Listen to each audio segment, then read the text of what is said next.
Pozdrav svima, ja sam Aleksandar, dobrodošli na moj YouTube kanal. Ovo je 4. epizoda u serijalu u kojoj govorimo o upotrebi veštačke inteligencije u Excelu. Ako vam se dopada ova tema, obavezno pritisnite like i pretplatite se na moj kanal kako ne bi propustili sledeće epizode. Danas govorimo o jednoj od najvažnijih promena koje donosi veštačka inteligencija. Kako od gomile brojeva u Excelu možemo doći do pametnih odluka. Ako ste ikada imali osjećaj da se gubite u tabelama i da ne vidite širu sliku, vreme je da otkrijete kako AI menja pravila igre. Excel je oduvek bio čuvar podataka, redovi, kolone, formule. Ali problem je bio u tome što su podaci sami po sebi bili mrtva slova na ekranu. Bez pravih alata, ljudi su imali gomilu informacija, ali vrlo malo zaključaka.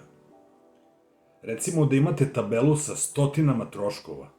Putni, materijal, reprezentacija. Ručno razvrstavanje traje satima i uvek postoji rizik od greške. AI u Excelu rešava ovo za vas.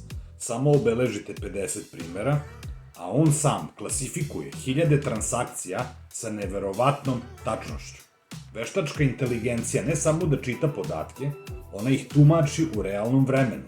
Umesto da gledate u brojeve, vidite obrasce, trendove i prognoze.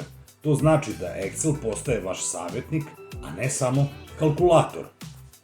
Ako vam se dopada ovo što govorim, a još uvek niste kliknuli na like, pozivam vas da lajkujete ovaj video i pretplatite se na moj YouTube kanal. Zamislite da radite izveštaj i da vam Excel automatski pokaže gde gubite novac i kakav je trend u narednim mesecima. Umesto nagađanja imate čvrste podatke i tačne predloge. Bilo da vodite firmu, učite za fakultet ili planirate projekte, AI u Excelu vam daje sigurnost u donošenju odluka. Hajde da ponovimo.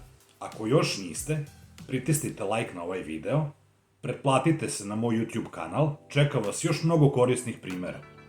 Posetite moj website i nabavite svoj primerak priručnika. Osim na srpskom jeziku, priručnik je dostupan na engleskom, nemačkom, francuskom, portugalskom, mađarskom, španskom i turskom jeziku. Hvala vam što ste bili sa mnom. Ako još niste, lajkujte moj video, vidimo se u sledećem videu. Pozdrav svima!